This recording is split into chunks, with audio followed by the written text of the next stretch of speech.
everybody. Welcome to the Art of Comics, man. This is your host, Andre Salazar. Thank you guys so very much for joining the podcast, the YouTube channel with me today. Appreciate it. Appreciate you guys subscribing. We got a lot of new subscribers lately, so that's really cool. So thanks a lot for that. I'm excited to talk to you guys about Book 2, MiracleMan. I hope you guys are all doing well during this pandemic. It's kind of crazy. There's no other word to say about it. It's kind of wild out there. And I hope everybody's being safe and you're with your loved ones and everyone's being healthy, safe, and sane. Right now, I am busting my hump working on actually these pages right here. I just inked these guys. This is from a comic book I'm doing called Boaz. It's kind of a science fiction story. And then here's a page from Shangri-La Estates that I'm doing as a 4x4 grid. So I'm going to just keep these in my background. What the hell? I'm just going to put these in the back. So I've been inking, busting my hump every night, drawing these comics. And I really like kind of going off between one set in the real world and one batshit crazy sci-fi, because I can kind of like switch gears and I don't get bored. But today we ain't talking about that. We're not talking about the Andre Salazar Podcast either. We're going to talk about this. That was my little plug. We're going to talk about MiracleMan, Book 2. So, as you guys know, I'm a huge fan of Alan Moore. And, you know, this original was published by Eclipse Comics through a huge string of legal issues and problems and IP and what have you. Marvel finally got a hold of it, and now MiracleMan, Marvelman, however you want to call it, is now republished by Marvel. But of course, Alan Moore, being the man of principle that he is, he decided to take his name off it, so it just says the original writer.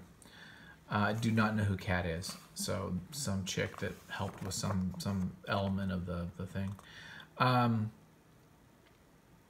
And let's go into it. Unfortunately, I hate this glossy paper. I don't like it generally. Almost none of my comics, I don't like glossy. I just don't care for it. The only thing that's good about the glossy is that it makes it thin, so you can get the papers are super thin, so the pages aren't, the book itself isn't that thick. Other than that, I don't like the glossy, and especially now because I have these overhead lights, which is for my studio, and I don't have a big shield here, so I have to deal with these freaking lights, which kind of annoys me to all hell. But I'm going to do my best. Maybe I'll just tilt it like this for a little bit. Let's go into Book 2, okay? This art is Alan Davis still. You might know Alan. A lot of this is actually, this isn't just Alan Davis. This is other people. In fact, Retovich is going to be in here in a little bit. But Alan Davis did a lot of the work. You might know him from Captain Britain and Excalibur and some of those kind of Marvel books. Okay, so we're going right into MiracleMan. This is our little villain guy, Gargunza. He's involved in trying to capture MiracleMan. So this is a really fun story. It's not like, I wouldn't say, as far as this book, it's not like earth-shattering. It's not, I think Book 3 is where things get really heated up. But it's good. So we'll just keep going. There's some really cool ideas here. And remember, this was done in the 80s. So some of these things feel a little old hat because of so much deconstruction that has already happened, right? With everything from that Miller did previous, you know, and Watchmen, and then of course you've got Dark Knight, and then, you know, Authority and The Boys and all these other TV shows that have been, you know, translated from comics. And so the superhero has been deconstructed like a mofo. It's a jigsaw puzzle. It's all been broken apart. The Legos are all spread across the floor. We understand the psyche of someone who puts on pajamas and fights crime, right? But back here in this time, Alan's really kind of like exploring some of that stuff. And I really like what's going on here with Kid MiracleMan, and he's still comatose, kind of in this hospital, this, intensive care facility. But in his psyche, he's still being kind of traumatized by the psyche of the evil kid, MiracleMan. So we know that's coming back. Mr. Glass, kind of a good guy, or not Mr. Glass, Cream, sorry. Glass is somebody else. Cream is still involved in this. He's kind of a double agent. And now we have, of course, the girlfriend of Marin, or the wife, is now pregnant with MiracleMan's baby. We have this motif of the tiger. This is the impending kind of danger, predator that is stalking MiracleMan, and we're going to get this image, this little running motif in the comic that's going to continue this side story, or this kind of allegory for what's about to happen. So MiracleMan is making friends with this kid.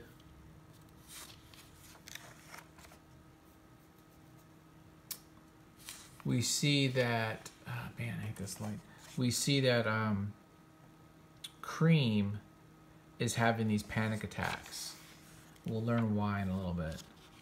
Now we see that she is indeed pregnant, and she's been some sort of a surveillance, and we're trying to figure this out why. Now, he goes back after playing with the kid, who's kind of like mentally deficient.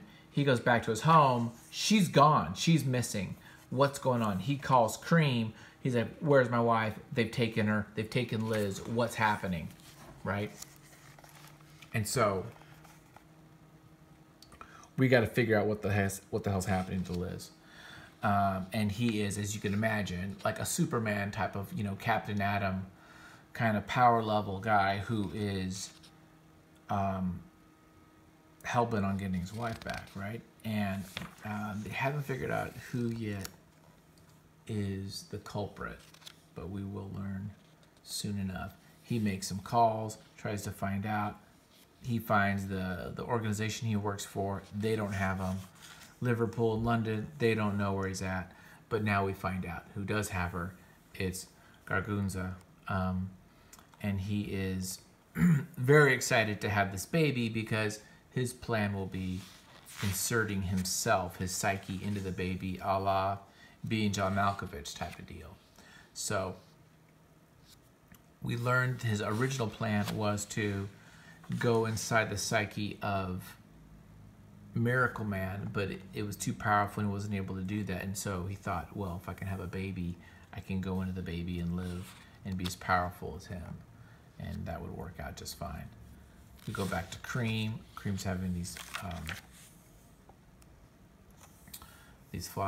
kind of like flashbacks / nightmares. I really love this image here.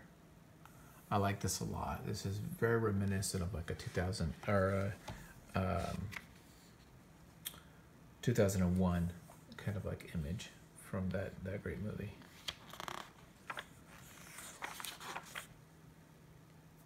So this is interesting because now we kind of see, we're kind of flashing back to MiracleMan with Kid MiracleMan and Miracle Boy, and they are having these dreams, and we see that everything is being manipulated by Gargunza, how he is manipulating the dreams of these characters so that they will stay in this kind of hibernative state.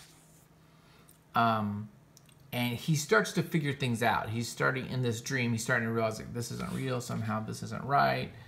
And that is worrying him. And he's like, oh boy, if they wake up, if MiracleMan wakes up, we got problems.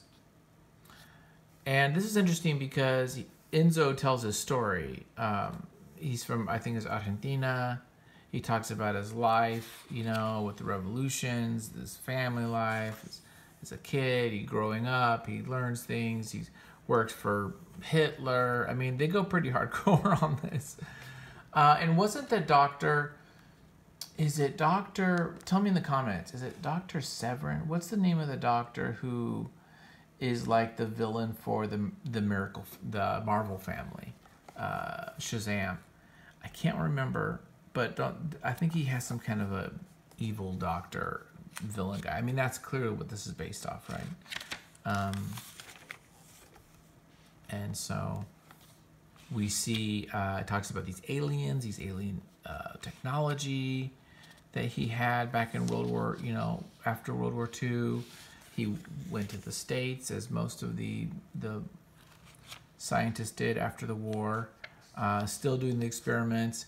He, found these alien carcass, doing experiments on the biology, learning things, learning memory, using the power, and then trying to figure out how to transfer his essence or mind into one of these super beings. What can you even see here? Captain Marvel right there. So he's kind of telling his whole backstory to Liz, to frighten her, maybe. I don't know. We don't really know why. Probably just to kind of like freak her out, let us know what his plans are. Take the baby, if that's happening. And we're going back to this kind of surreal, very kind of 50s, 60s kind of superhero rompy, weird, bizarre story. And we see MiracleMan starting to figure out something, and he's like, oh no, we got to make sure that he does not wake up. If he wakes up, we're dead, So he's got to know that this is not real. And then he makes a comment like, oh, your costume's different. So these little clues that maybe they made a mistake. And then when that happened, he goes, what happened to your costume? He's like, oh boy, now I know something's not right. This is a dream. This is like not cool. So comes in like a freaking missile, and he's just gonna blow shit up, and he's gonna get his wife back. Just tears shit up. Just tears it up. There he is. Gargunza, I've come to kill you. Just straight up. I've come to kill you, homie. You going down. We're taking you out. That's how he rolls. And then, of course, interesting, he says the word in reverse, and it turns him into Morin. Morin can't. It says Kimona, which is atomic backwards. It's not working. He said, what have you done for me? Isn't it obvious? We've used a post-hypnotic keyword of my own to override your trigger mechanism, a fail-safe that I thought to include after a little incident in 1961. You wouldn't remember. Cream? He's looking for his buddy Cream. Sorry, Mr. Morgan. This ain't good. But he uses that word to change the little doggy, this little puppy dog or whatever that thing is, cat, into Miracle Dog, this monster, right? And I was like, okay, you got like 10 seconds, and then he's gonna come and eat you. So you best run. So Morin, who's middle-aged, out of weight, a normal dude, is now running against this big, huge green bug dog, and Cream's got to do the same. So that's it. There's no way out of this one, and they start trucking. I'm gonna say, like, off the bat that the art is serviceable. I'm not gonna say I love it. I'm not gonna say it breaks anything or it does something that's revolutionary. I think it's serviceable. I think it's good. It's craftsmanship level stuff, but it's not like knocking my balls off. That's just my take on it. Okay, it's good though. Just it's not like, oh, you get this book for this art. Not yet. Not yet. You do. You get this for kind of Alan and his kind of like thesis on stuff. Okay, they're running away. He's still having these traumatized, like, flashbacks. Monster just straight up kills him. We're not even playing around, dude. Decapitates him. So Cream is out of the picture. And he spits up the teeth, the, like, blue teeth. Morn doesn't know what the hell to do. Morn's freaking out. He gets his fingers bit off, just like, boom. Bites them off. Now, while that's all happening, we're back with Liz, Gargunza, and his little cronies. And they're like, don't worry about it. The dog hasn't came back yet. He's probably just eating them up and having a good time. Morn's running, doesn't know what to do. Gargunza's lackeys are looking for the bodies. They found Cream's body, looking for now Morn's body. But he says something. He's like, he remembers. He says the word Steppenwolf. Steppenwolf happens to be the word for the dog, and it zaps the dog back into a puppy. And this is pretty hardcore, but I thought it was appropriate. He's like, I can't hear my face and my chest are all burned, but the dog has changed. It stands there in the smoke, groggy and confused. I pick up a rock from the grass at my feet, and then I bash its brains out. The smell is terrible, and once the adrenaline rush is past, I throw up. After that, I wait. Just wait. Yeah, that dog changes back to a puppy, and you got to just kill that sucker, right? There's no question.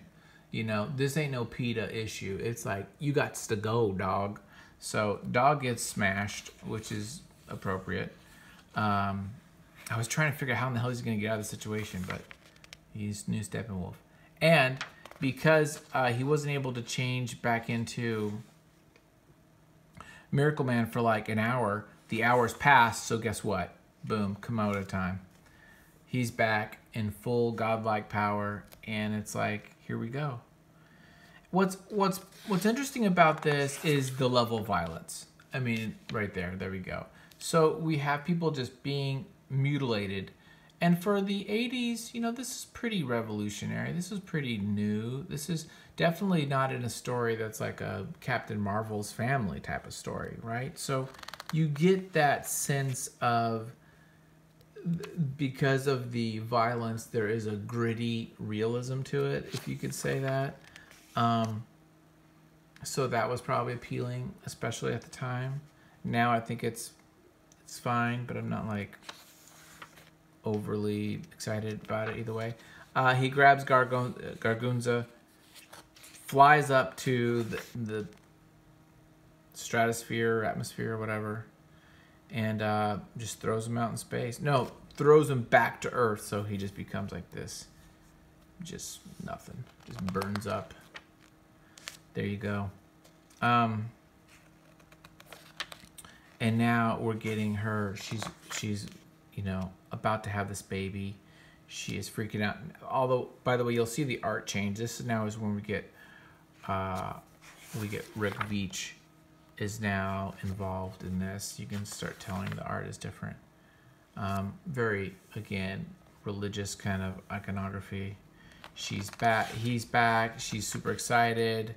They go. She's like, oh, crap, I'm going to have this baby right now. He's like, good. You just sit tight, get in the van. I'm going to go lift this and take you somewhere. So they fly off. And oh, by the way, we're also getting this deal with Miracle Boy. He's going to be a problem. This is pretty interesting. This is like pretty graphic. I mean, if you have kids, you've been there in life, and it's pretty crazy. But we do see the birth of the baby, which again, this was probably another one of those moments of the realism, the grittiness, which I can appreciate from that perspective. And so they have this baby, and it's MiracleMan's baby. It's not Mike Moran's baby. They love it. They're excited, and the baby just straight up says "mama" like right off the freaking bat. So it's like, oh crap, this is not a normal human, which expected that to happen. The baby's growing. This is kind of like a little montage. Oh, he goes back to Mike Morit. Now Mike, who's like in this weird like dimension in between bodies, when one is on Earth, the other one's like in this kind of limbo space, similar to Kid MiracleMan. He of course comes back. He's beat to hell because of that damn dog, and his fingers are missing, so he's freaking out. But they got this baby, which is cool. And we start seeing this process of the baby growing more than they would think.